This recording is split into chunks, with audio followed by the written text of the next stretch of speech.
Ilmu laduni adalah ilmu yang diberikan langsung oleh Allah kepada hambanya tanpa melalui proses belajar konvensional.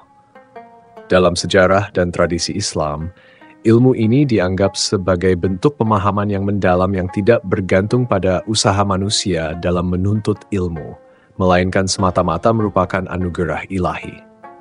Istilah laduni sendiri berasal dari kata dalam bahasa Arab yang berarti dari sisi kami, yang menunjukkan bahwa ilmu ini bersumber langsung dari Allah, bukan dari manusia, buku, atau guru. Konsep ilmu laduni memiliki dasar yang kuat dalam Al-Quran, terutama dalam kisah Nabi Khidir. Allah berfirman dalam Al-Quran surah Al-Kahfi ayat 65, lalu mereka bertemu dengan seorang hamba di antara hamba-hamba kami yang telah kami berikan rahmat dari sisi kami dan telah kami ajarkan kepadanya ilmu dari sisi kami. Ayat ini menunjukkan bahwa ada ilmu yang diberikan langsung oleh Allah tanpa perantara manusia. Nabi Khidir adalah contoh nyata dari seseorang yang mendapatkan ilmu ini. Ia tidak belajar dari guru manusia, tetapi diajarkan langsung oleh Allah. Sehingga pemahamannya terhadap takdir dan hikmah di balik peristiwa jauh lebih mendalam dibandingkan manusia biasa. Perbedaan antara ilmu laduni dan ilmu yang diperoleh melalui usaha manusia sangat jelas. Ilmu hasil usaha manusia menuntut proses belajar yang panjang, membaca, menghafal, memahami, dan menguji teori dengan metode tertentu. Seseorang yang ingin menjadi dokter harus belajar bertahun-tahun, memahami anatomi, mempelajari cara kerja tubuh, dan menjalani ujian akademik sebelum benar-benar bisa mengobati pasien. Demikian pula seorang insinyur harus memahami matematika, fisika, dan prinsip teknik sebelum membangun sebuah jembatan yang aman. Namun, ilmu laduni tidak bekerja dengan cara seperti ini. Ia tidak bisa dicapai dengan membaca buku atau berguru kepada manusia, tetapi datang langsung sebagai ilham yang diberikan Allah kepada orang yang memiliki kesucian hati dan kedekatan dengannya. Meski begitu, ilmu laduni tidak bisa diartikan sebagai jalan pintas untuk memperoleh ilmu tanpa usaha. Allah tetap mewajibkan manusia untuk menuntut ilmu, menggunakan akal dan berikhtiar dalam memahami dunia ini. Rasulullah bersabda dalam hadis riwayat Ibnu Majah, menuntut ilmu itu wajib bagi setiap muslim. Hadis ini menegaskan bahwa manusia tidak boleh hanya berharap pada ilmu laduni tanpa berusaha mencari ilmu dengan cara yang biasa. Ilmu laduni bukanlah pengganti ilmu yang diperoleh dengan belajar, melainkan merupakan pelengkap yang memberikan pemahaman lebih mendalam terhadap hakikat sesuatu. Sebagai contoh, seseorang bisa saja menghafal seluruh kitab hukum Islam, tetapi tanpa kebijaksanaan dan pemahaman yang diberikan oleh Allah, ia bisa salah dalam menerapkan hukum tersebut dalam kehidupan nyata. Ilmu laduni dalam hal ini berperan sebagai penerang yang membimbing seseorang dalam memahami ilmu yang sudah ia miliki. Banyak orang bertanya apakah semua orang bisa mendapatkan ilmu laduni. Jawabannya adalah, ilmu ini bukan sesuatu yang bisa diminta begitu saja, melainkan diberikan kepada mereka yang memiliki hati yang bersih, ikhlas, dan mendekatkan diri kepada Allah. Para ulama menyebutkan bahwa ada beberapa syarat yang memungkinkan seseorang menerima ilmu ini.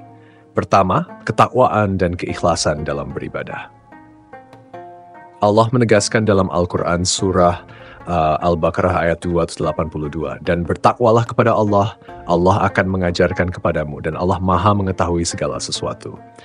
Ayat ini menunjukkan bahwa ilmu yang hakiki datang dari Allah dan ketakwaan adalah kunci utama untuk mendapatkannya. Mereka yang menjaga hubungan dengan Allah dan menjauhkan diri dari dosa lebih berpeluang memperoleh ilmu laduni. Kedua, kesabaran dan ketundukan terhadap kehendak Allah.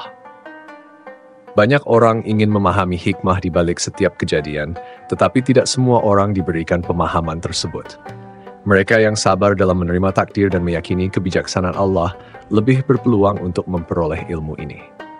Hal ini sesuai dengan Al-Quran surah Al-Baqarah ayat 253. Dan Allah mengangkat derajat orang-orang yang beriman di antara kamu dan orang-orang yang diberi ilmu beberapa derajat.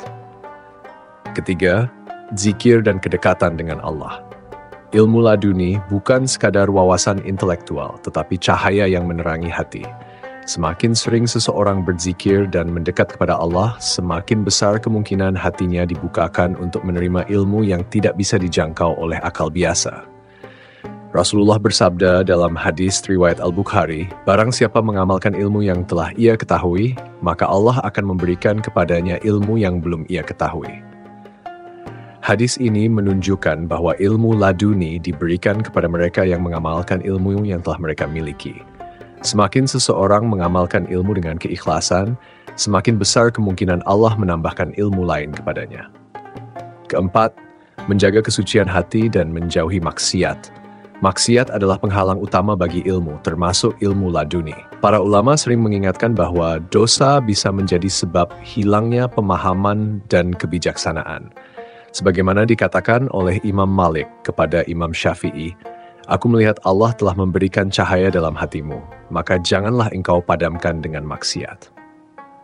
Meskipun ilmu laduni sering dikaitkan dengan para nabi dan wali, bukan berarti orang biasa tidak bisa mendapatkan percikan dari ilmu ini.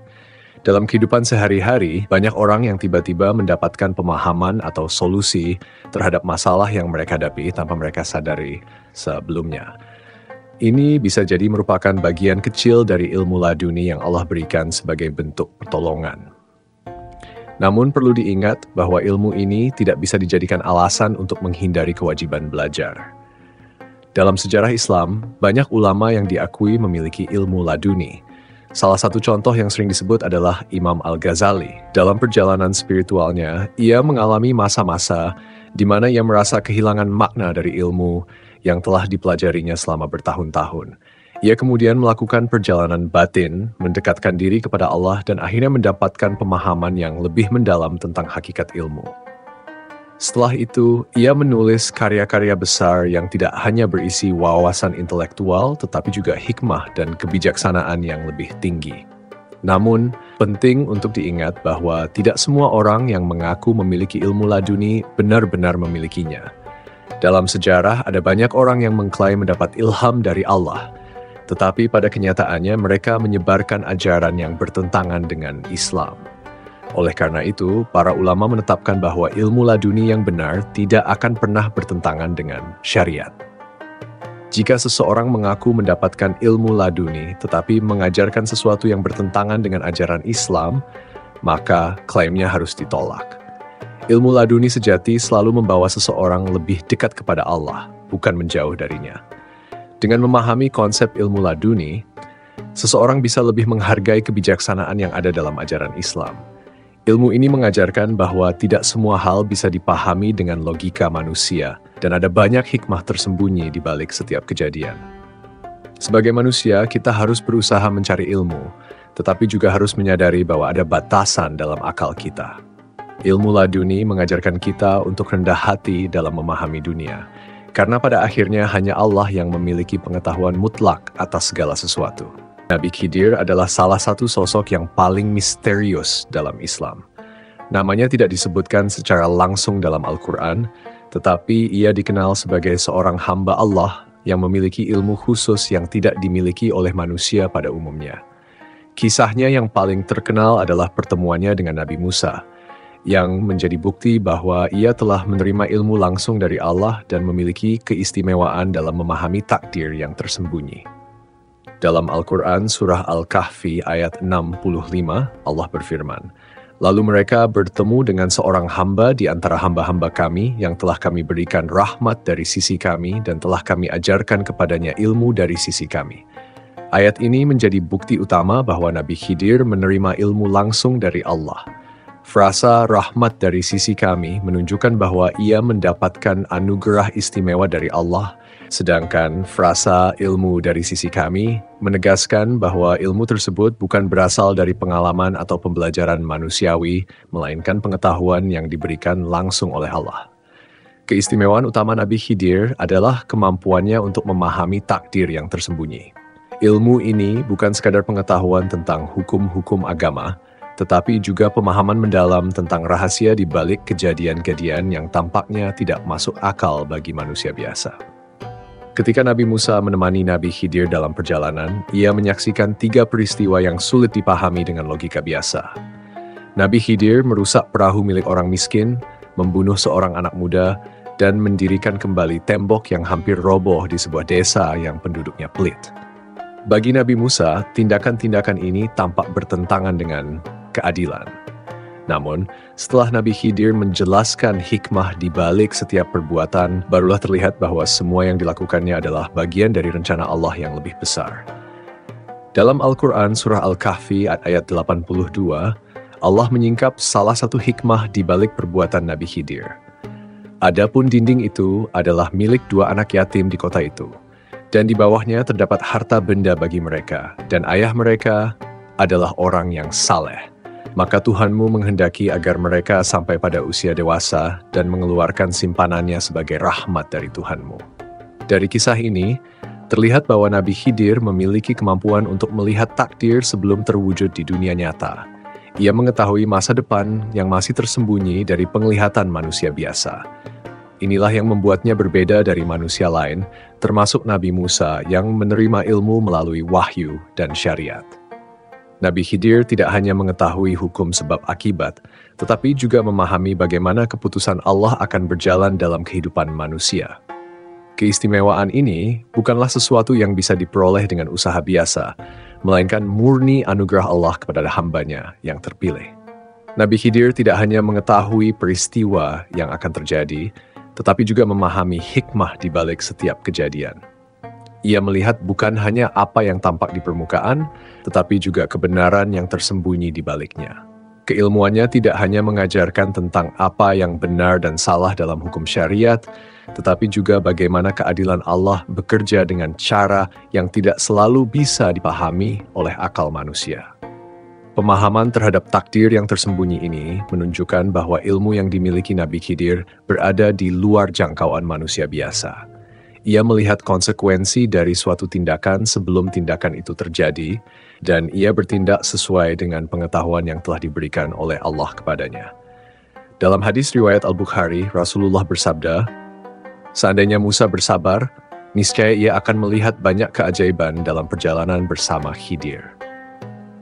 Hadis ini menunjukkan bahwa perjalanan Nabi Musa dengan Nabi Khidir bukan hanya sebuah pelajaran tentang ilmu, tetapi juga sebuah perjalanan untuk memahami dimensi takdir yang tidak dapat dijangkau oleh manusia biasa. Dengan demikian, Nabi Khidir adalah sosok yang diberikan keistimewaan luar biasa oleh Allah. Ia tidak hanya memiliki ilmu laduni, tetapi juga memiliki pemahaman mendalam tentang takdir yang tersembunyi. Keistimewaannya bukan sekadar mengetahui apa yang akan terjadi, tetapi memahami mengapa sesuatu harus terjadi dengan cara tertentu. Ini menjadikannya sebagai salah satu hamba Allah yang paling unik dalam sejarah Islam, dengan ilmu yang berada di luar batas pemahaman manusia biasa. Nabi Musa adalah salah satu nabi yang diberikan keutamaan oleh Allah sebagai seorang rasul yang menerima wahyu dan syariat. Namun meskipun ia memiliki ilmu yang luas, ada satu bentuk ilmu yang belum ia pahami. Ilmu laduni, yaitu ilmu yang berasal langsung dari sisi Allah tanpa perantaraan manusia atau proses pembelajaran biasa. Kisah perjalanan Nabi Musa dalam mencari ilmu ini diabadikan dalam Quran Surah Al-Kahfi yang menggambarkan bagaimana ia bertemu dengan seorang hamba Allah yang diberi rahmat dan ilmu khusus, yaitu Nabi Khidir.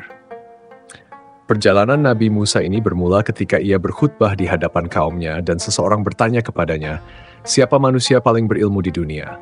Nabi Musa menjawab bahwa dirinya lah yang paling berilmu. Allah kemudian menegurnya karena ia tidak menyandarkan ilmu itu kepada Allah. Sebagai bentuk pembelajaran, Allah memberitahu Nabi Musa bahwa ada seorang hamba Allah yang memiliki ilmu yang tidak ia miliki. Dengan semangat ingin belajar, Nabi Musa pun bertekad untuk mencari orang tersebut, meskipun harus menempuh perjalanan jauh dan sulit. Allah memberinya tanda bahwa ia akan menemukan sosok tersebut di tempat bertemunya 2 lautan. Nabi Musa pun berangkat bersama muridnya, Yusha bin Nun. Setelah perjalanan panjang, mereka akhirnya bertemu dengan Nabi Khidir. Dalam pertemuan ini, Nabi Musa meminta izin untuk berguru kepadanya, tetapi Nabi Khidir memberi syarat yang berat. Ia tidak boleh bertanya sebelum Nabi Khidir sendiri menjelaskan setiap perbuatan yang dilakukannya. Nabi Musa menerima syarat itu, meskipun di kemudian hari ia kesulitan memenuhinya. Dalam perjalanan bersama, Nabi Musa menyaksikan 3 kejadian yang tampaknya tidak masuk akal. Ketiga kejadian ini menjadi ujian bagi kesabarannya dalam memahami ilmu yang lebih tinggi dari sekadar sebab akibat yang biasa dipahami manusia. Kejadian pertama terjadi saat mereka menaiki sebuah perahu milik para nelayan miskin. Di tengah perjalanan, Nabi Khidir merusak atau melubangi perahu itu, sehingga air mulai masuk ke dalamnya. Melihat hal ini, Nabi Musa langsung memprotes. "Mengapa engkau melubangi perahu itu? Apakah engkau ingin menenggelamkan penumpangnya? Sungguh, engkau telah berbuat sesuatu yang sangat buruk." Nabi Khidir hanya mengingatkan bahwa Nabi Musa telah melanggar perjanjian untuk tidak bertanya. Nabi Musa pun meminta maaf dan berjanji tidak akan mengulangi kesalahannya. Apa yang dilakukan Nabi Khidir memang tampak merugikan para pemilik perahu, tetapi pada akhirnya terbukti bahwa tindakan itu justru menyelamatkan mereka. Dalam Quran Surah Al-Kahfi, Nabi Khidir menjelaskan bahwa di daerah itu ada seorang raja zalim yang suka merampas setiap perahu yang masih dalam kondisi baik. Dengan melubangi perahu, Nabi Khidir sebenarnya sedang melindungi perahu tersebut dari rampasan, karena raja itu hanya mengambil perahu yang layak digunakan. Peristiwa ini mengajarkan bahwa ada keburukan yang tampak di permukaan, tetapi sebenarnya mengandung kebaikan yang lebih besar. Kejadian kedua yang lebih mengejutkan terjadi ketika mereka bertemu dengan seorang anak laki-laki. Tanpa alasan yang tampak jelas, Nabi Khidir membunuh anak tersebut. Nabi Musa yang menyaksikan hal ini langsung marah dan bertanya dengan tegas, "Mengapa engkau membunuh jiwa yang tidak berdosa? Sungguh, engkau telah melakukan sesuatu yang sangat keji." Nabi Khidir kembali mengingatkannya bahwa ia telah berjanji untuk tidak bertanya sebelum waktunya. Nabi Musa merasa bersalah, tetapi tetap kesulitan memahami hikmah di balik tindakan tersebut. Di akhir perjalanan, Nabi Khidir menjelaskan bahwa anak itu, seandainya dibiarkan hidup, akan tumbuh menjadi orang yang durhaka kepada orang tuanya, yang merupakan orang-orang beriman. Karena kasih sayang Allah kepada kedua orang tua itu, anak tersebut diambil nyawanya lebih awal, dan Allah akan menggantinya dengan keturunan yang lebih baik bagi mereka. Ini adalah salah satu bentuk takdir yang hanya diketahui oleh Allah dan para hambanya yang diberi ilmu khusus. Dalam pandangan manusia biasa, kematian seorang anak tampak sebagai musibah. Tetapi dalam rencana Allah, terkadang ada sesuatu yang lebih besar yang sedang dipersiapkan.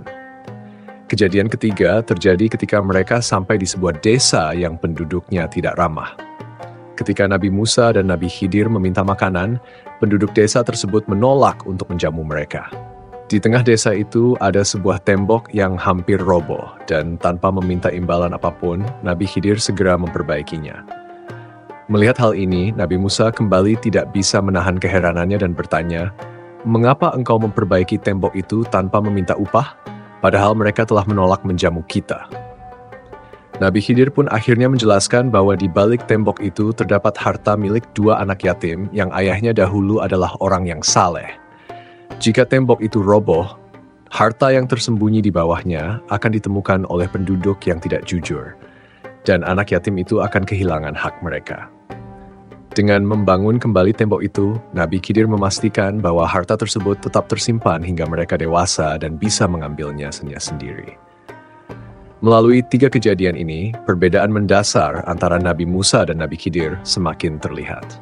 Nabi Musa berpikir berdasarkan hukum syariat yang bersifat lahiriah, bahwa merusak perahu adalah perbuatan buruk, membunuh anak adalah dosa besar, dan membantu orang yang pelit adalah sesuatu yang tidak masuk akal. Sementara itu, Nabi Khidir melihat segala sesuatu dari sisi takdir Allah yang lebih luas, yang tidak selalu bisa dipahami oleh logika manusia biasa. Pada akhirnya, Nabi Khidir menjelaskan kepada Nabi Musa bahwa semua yang ia lakukan bukan atas kehendaknya sendiri, tetapi karena ilmu yang telah Allah ajarkan kepadanya. Setelah penjelasan ini, Nabi Musa pun menyadari bahwa ada ilmu yang berada di luar jangkauan pemahaman manusia biasa. Ia menerima kenyataan bahwa meskipun ia adalah seorang nabi, ada hikmah yang hanya diketahui oleh Allah dan hambanya yang diberi ilmu khusus.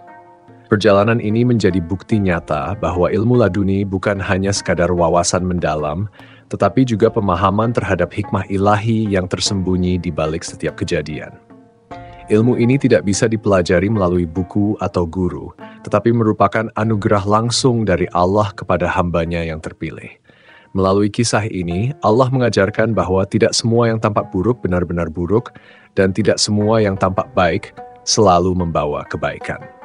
Ada rahasia dalam takdir Allah yang hanya dapat dipahami oleh mereka yang diberi ilmu dari sisinya. Dalam kehidupan, manusia cenderung menilai sesuatu berdasarkan apa yang tampak di permukaan.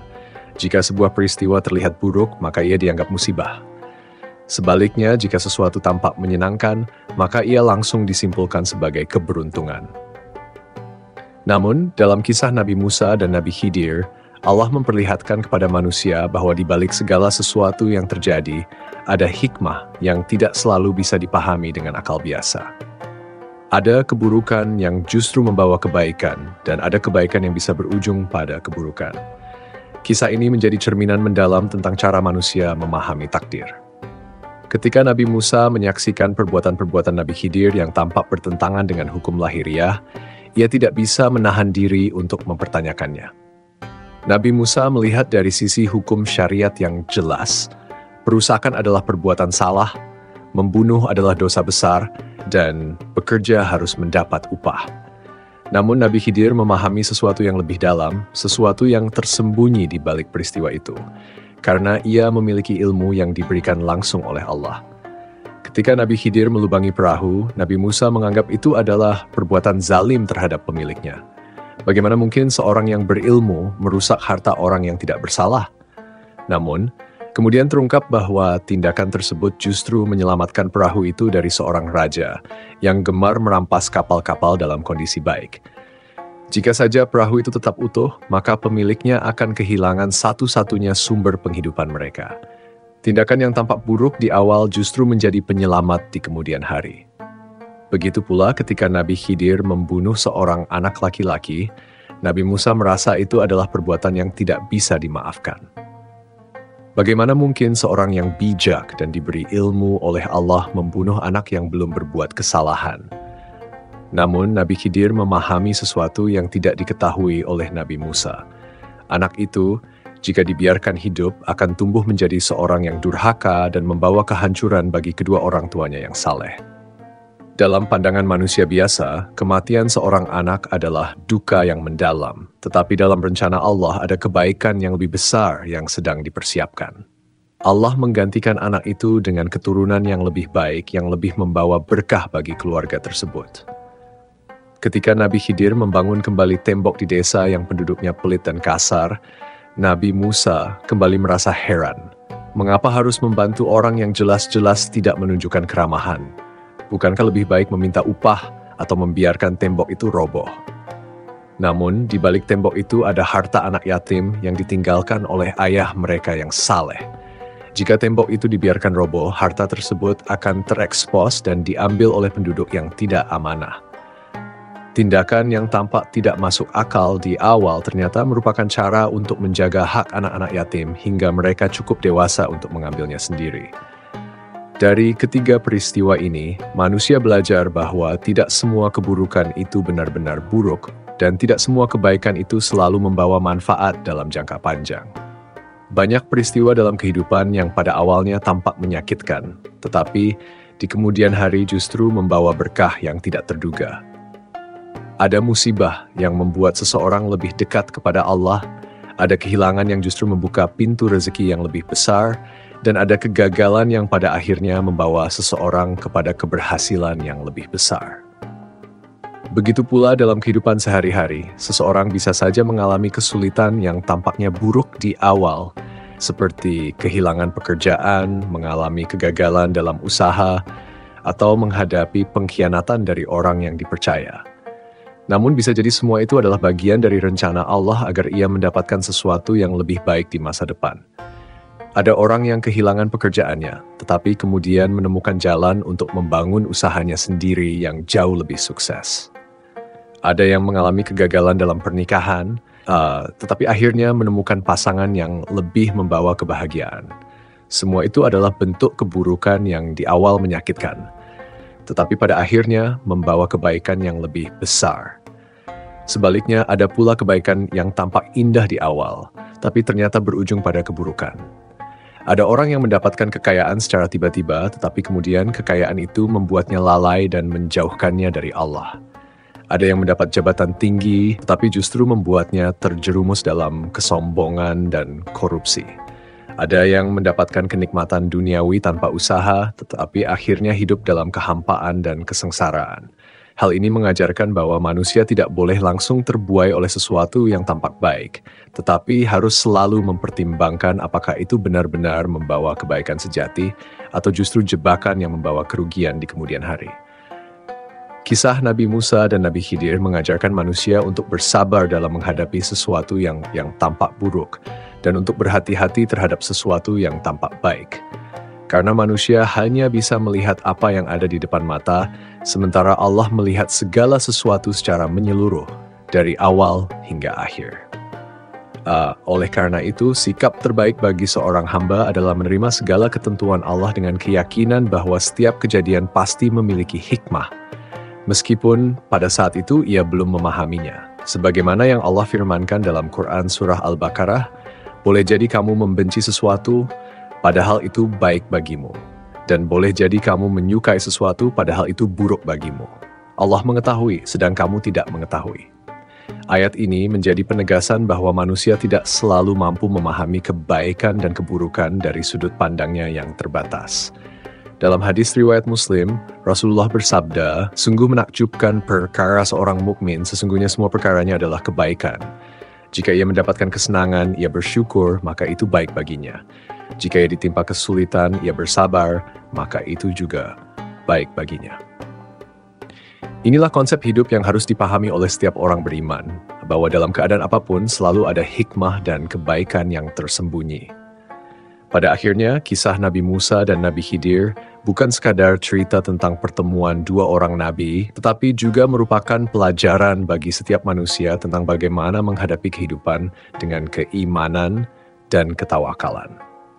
Manusia diajarkan untuk tidak terburu-buru dalam menilai suatu kejadian, untuk tidak selalu menuntut jawaban instan atas setiap peristiwa, dan untuk selalu percaya bahwa Allah memiliki rencana terbaik untuk setiap hambanya.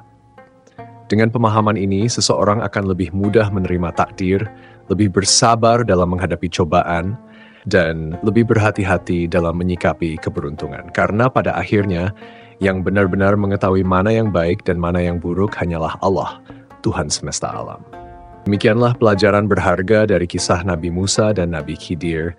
Tidak semua yang tampak buruk itu benar-benar buruk, dan tidak semua yang tampak baik membawa kebaikan sejati. Semoga kita bisa belajar untuk lebih bersabar, tawakal, dan yakin bahwa setiap takdir Allah selalu mengandung hikmah. Sampai jumpa di konten Lauhul Mahfudz berikutnya. Wassalamualaikum warahmatullahi wabarakatuh.